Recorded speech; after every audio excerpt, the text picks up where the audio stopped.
Book 5, Part 3 of the Republic, by Plato. Read by Bob Neufeld. But still I must say, Socrates, that if you are allowed to go on in this way, you will entirely forget the other question, which at the commencement of this discussion you thrust aside. Is such an order of things possible, and how, if at all? For I am quite ready to acknowledge that the plan which you propose, if only feasible, would do all sorts of good to the state. I will add what you have omitted, that your citizens will be the bravest of warriors, and will never leave their ranks, for they will all know one another, and each will call the other father, brother, son. And if you suppose the women to join their armies, whether in the same rank or in the rear, either as a terror to the enemy, or as auxiliaries in case of need, I know that they will then be absolutely invincible, and there are many domestic advantages which might also be mentioned, and which I also fully acknowledge. But as I admit all these advantages, and as many more as you please, if only this state of yours were to come into existence, we need say no more about them. Assuming then the existence of the state, let us now turn to the question of possibility, and ways and means. The rest may be left. If I loiter for a moment, you instantly make a raid upon me, I said, and have no mercy. I have hardly escaped the first and second waves, and you seem not to be aware that you are now bringing upon me the third, which is the greatest and heaviest. When you have seen and heard the third wave, I think you will be more considerate, and will acknowledge that some fear and hesitation was natural, respecting a proposal so extraordinary as that which I have now to state and investigate. The more appeals of this sort which you make, he said, the more determined are we that you shall tell us how such a state is possible. Speak out, and at once. Let me begin by reminding you that we found our way hither in the search after justice and injustice. True, he replied, but what of that? I was only going to ask whether, if we have discovered them, we are to require that the just man should in nothing fail of absolute justice, or may we be satisfied with an approximation, and the attainment in him of a higher degree of justice than is to be found in other men? The approximation will be enough. We are inquiring into the nature of absolute justice, and into the character of the perfectly just, and to injustice and the perfectly unjust, that we might have an ideal. We were to look at these in order that we might judge of our own happiness and unhappiness according to the standard which they have exhibited, and the degree in which we resembled them, but not with any view of showing that they could exist in fact. True, he said. Would a painter be any the worse because, after having delineated with consummate art an ideal of a perfectly beautiful man, he was unable to show that any such man could ever have existed? He would be none the worse. Well, and were we not creating an ideal of a perfect state? To be sure. And is our theory a worse theory because we are unable to prove the possibility of a city being ordered in the manner described? Surely not, he replied. That is the truth, I said. But if at your request I am to try and show how and under what conditions the possibility is highest, I must ask you, having this in view, to repeat your former admissions. What admissions? I want to know whether ideals are ever fully realized in language. Does not the word express more than the fact, and must not the actual, whatever a man may think, always in the nature of things fall short of the truth? What do you say? I agree. Then you must not insist on my proving that the actual state will in every respect coincide with the ideal. If we are only able to discover how a city may be governed nearly as we proposed, you will admit that we have discovered the possibility which you demand, and will be contented. I am sure that I should be contented. Will not you? Yes, I will. Let me next endeavor to show what is that fault in states which is the cause of their present maladministration, and what is the least change which will enable a state to pass into the truer form, and let the change, if possible, be of one thing only, or if not, of two. At any rate, let the changes be as few and slight as possible. Certainly, he replied. I think, I said, that there might be a reform of the state if only one change were made, which is not a slight or easy, though still a possible one. What is it? He said. Now then, I said, I go to meet that which I liken to the greatest of the waves. Yet shall the word be spoken, even though the wave break and drown me in laughter and dishonor. And do you mark my words? Proceed. I said, until philosophers are kings, or the kings and princes of this world have the spirit and power of philosophy, and political greatness and wisdom meet in one, and these commoner natures who pursue either to the exclusion of the other are compelled to stand aside, cities will never have rest from their evils, nor the human race, as I believe, and then only will this our state have a possibility of life, and behold the light of day. Such was the thought, my dear Glaucon, which I would fain have uttered if it had not seemed too extravagant. For to be convinced that in no other state can there be happiness, private or public, is indeed a hard thing. Socrates, what do you mean? I would have you consider that the word which you have uttered is one at which numerous persons, and very respectable persons too, in a figure pulling off their coats all in a moment, and seizing any weapon that comes to hand, will run at you might and main before you know where you are, intending to do heaven knows what. And if you don't prepare an answer and put yourself in motion, you will be pared by their fine wits, and no mistake. You got me into the scrape, I said, and I was quite right. However, I will do all I can to get you out of it. But I can only give you good will and good advice, and perhaps I may be able to fit answers to your questions better than another. That is all. And now, having such an auxiliary, you must do your best to show the unbelievers that you are right. I ought to try, I said, since you offer me such invaluable assistance. And I think that if there is to be a chance of our escaping, we must explain to them whom we mean when we say that philosophers are to rule in the state. Then we shall be able to defend ourselves. There will be discovered to be some natures who ought to study philosophy and to be leaders in the state, and others who are not born to be philosophers and are meant to be followers rather than leaders. Then now for a definition, he said. Follow me, I said, and I hope that I may in some way or other be able to give you a satisfactory explanation. Proceed. I dare say that you remember, and therefore I need not remind you, that a lover, if he is worthy of the name, ought to show his love, and not to some one part of that which he loves, but to the whole. I really do not understand, and therefore beg of you to assist my memory. Another person, I said, might fairly reply as you do, but a man of pleasure like yourself ought to know that all who are in the flower of youth do somehow or other raise a pang or emotion in a lover's breast, and are thought by him to be worthy of his affectionate regards. Is not this a way which you have with the fair? One has a snub nose, and you praise his charming face. The hook nose of another has, you say, a royal look, while he who is neither snub nor hooked has the grace of regularity. The dark visage is manly, the fair are children of the gods, and as to the sweet honey pale, as they are called, what is the very name but the invention of a lover who talks in diminutives, and is not averse to paleness if appearing on the cheek of youth? In a word, there is no excuse which you will not make, and nothing which you will not say, in order not to lose a single flower that blooms in the spring-time of youth. If you make me an authority in matters of love, for the sake of the argument, I assent. And what do you say of lovers of wine? Do you not see them doing the same?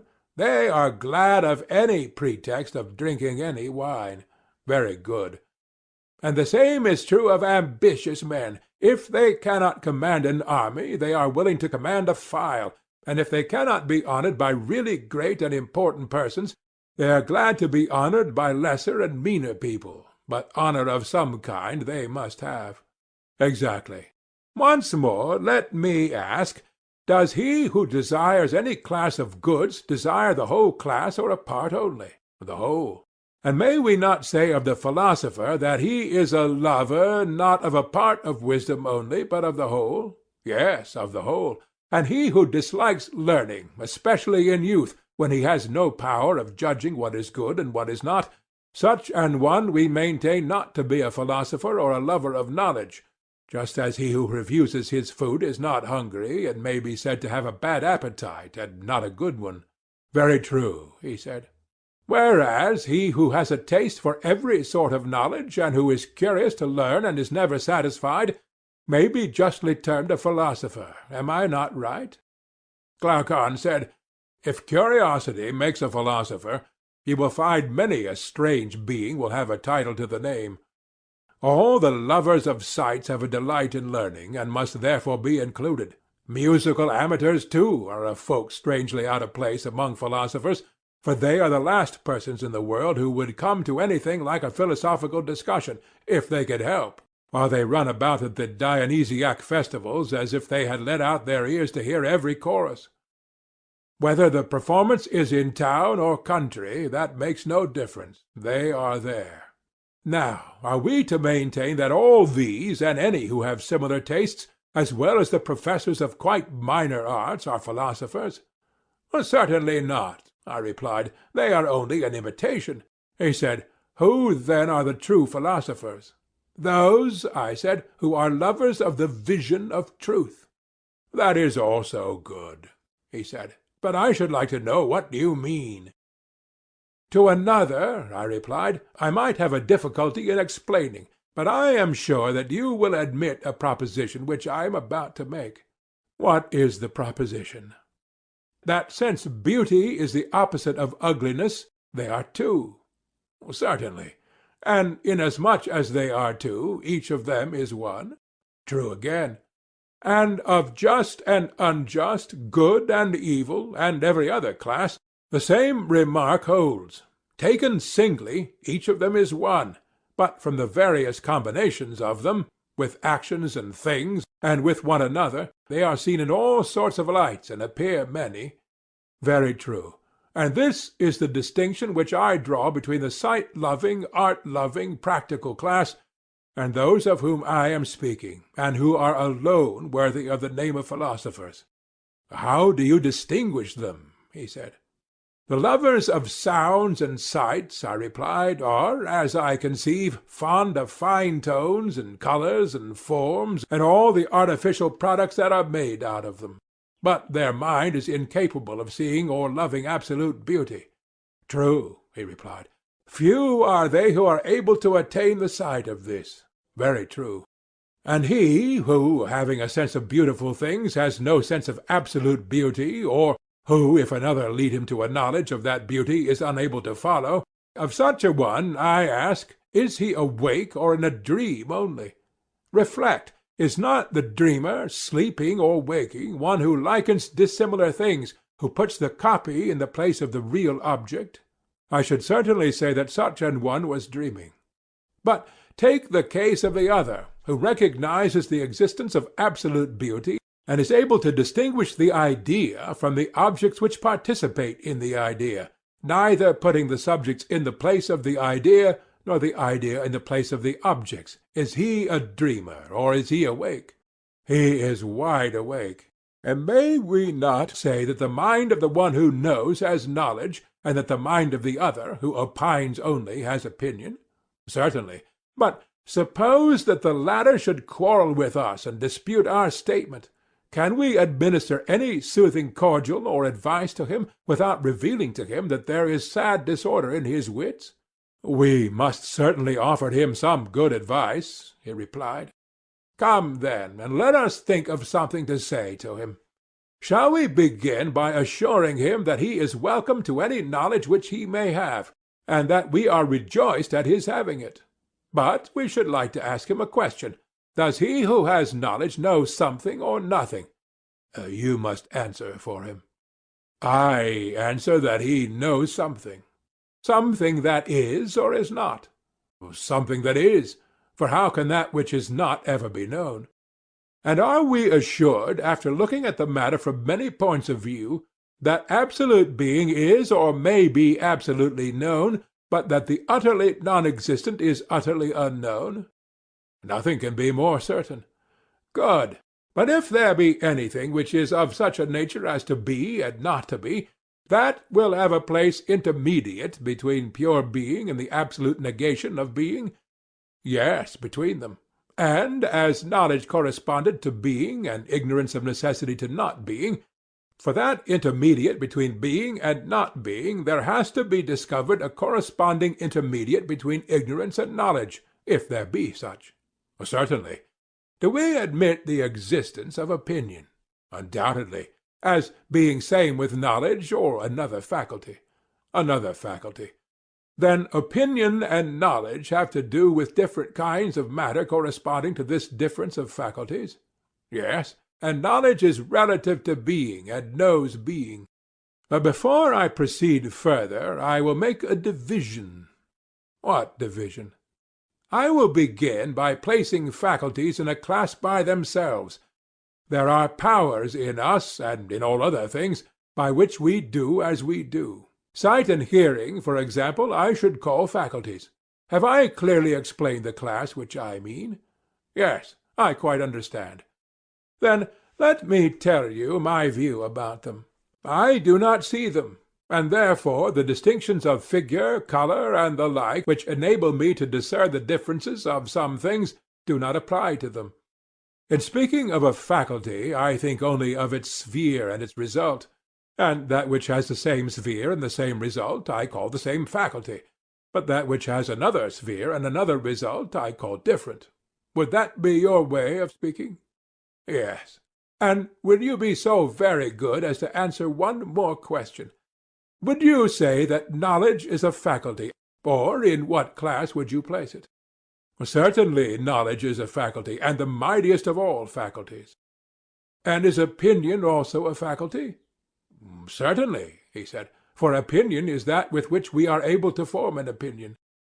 And yet you were acknowledging a little while ago that knowledge is not the same as opinion. Why, yes, he said. How can any reasonable being ever identify that which is infallible with that which errs? An excellent answer, proving, I said, that we are quite conscious of a distinction between them. Yes. Then knowledge and opinion, having distinct powers, have also distinct spheres or subject matters? That is certain.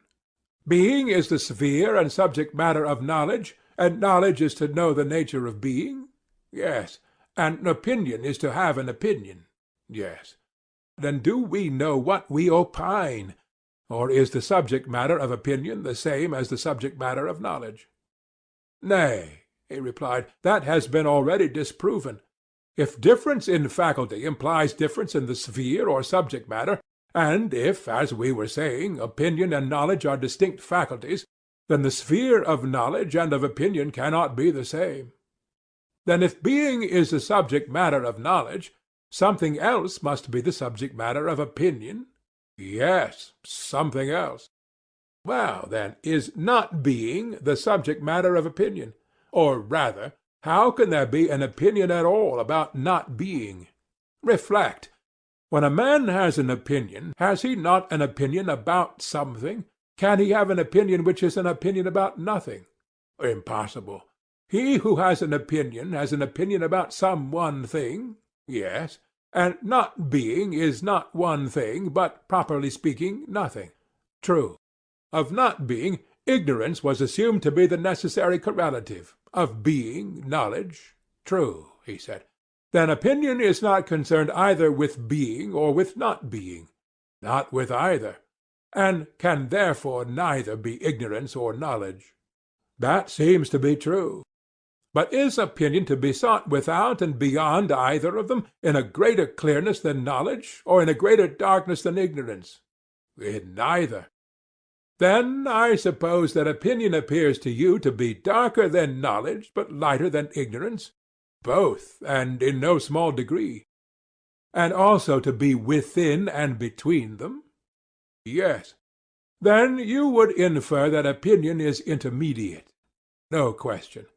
But Were we not saying before that if anything appeared to be of a sort which is and is not at the same time, that sort of thing would appear also to lie in the interval between pure being and absolute not being, and that the corresponding faculty is neither knowledge nor ignorance, but will be found in the interval between them? True. And in that interval there has now been discovered something which we call opinion? There has. Then what remains to be discovered is the object which partakes equally of the nature of being and not being, and cannot rightly be termed either, pure and simple. This unknown term, when discovered, we may truly call the subject of opinion, and assign each to their proper faculty, the extremes to the faculties of the extremes, and the mean to the faculty of the mean. True. This being premised, I would ask the gentleman who is of the opinion that there is no absolute or unchangeable idea of beauty, in whose opinion the beautiful is manifold, he, I say, your lover of beautiful sights, who cannot bear to be told that the beautiful is one and the just is one, or that anything is one, to him I would appeal, saying, Will you be so very kind, sir, as to tell us whether, of all these beautiful things, there is one which will not be found ugly, or of the just which will not be found unjust, or of the holy which will not also be unholy? No, he replied, the beautiful will in some point of view be found ugly, and the same is true of the rest. And may not the many which are doubles be also halves? Doubles, that is, of one thing and halves of another? Quite true. And things great and small, heavy and light, as they are termed, will not be denoted by these any more than by the opposite names? True, both these and the opposite names will always attach to all of them. And can any one of these many things which are called by particular names be said to be this, rather than not to be this? He replied, They are like the punning riddles which are asked at feasts, or the children's puzzle about the eunuch aiming at the bat, with what he hit him, as they say in the puzzle, and upon what the bat was sitting. The individual objects of which I am speaking are also a riddle, and have a double sense, nor can you fix them in your mind, either as being or not being, or both, or neither. Then what will you do with them? I said. Can they have a better place than between being and not being? For they are clearly not in greater darkness or negation than not being, and more full of light and existence than being. That is quite true, he said. Thus, then, we seem to have discovered that the many ideas which the multitude entertain about the beautiful and about all other things are tossing about in some region which is halfway between pure being and pure not being. We have. Yes, and we had before agreed that anything of this kind which we might find was to be described as matter of opinion, and not as matter of knowledge, being the intermediate flux which is caught and detained by the intermediate faculty. Quite true. Then those who see the many beautiful, and who yet neither see absolute beauty, nor can follow any guide who points the way thither, who see the many just and not absolute justice, and the like, such persons may be said to have opinion, but not knowledge? That is certain. But those who see the absolute and eternal and immutable may be said to know, and not to have opinion only. Neither can that be denied. The one love and embrace the subjects of knowledge, the other those of opinion. The latter are the same, as I dare say you will remember, who listened to sweet sounds and gazed upon fair colours, but would not tolerate the existence of absolute beauty. Yes, I remember. Shall we then be guilty of an impropriety in calling them lovers of opinion rather than lovers of wisdom, and will they be very angry with us for thus describing them? I shall tell them not to be angry. No man should be angry at what is true. But those who love the truth in each thing are to be called lovers of wisdom, and not lovers of opinion. Assuredly. End of Book 5.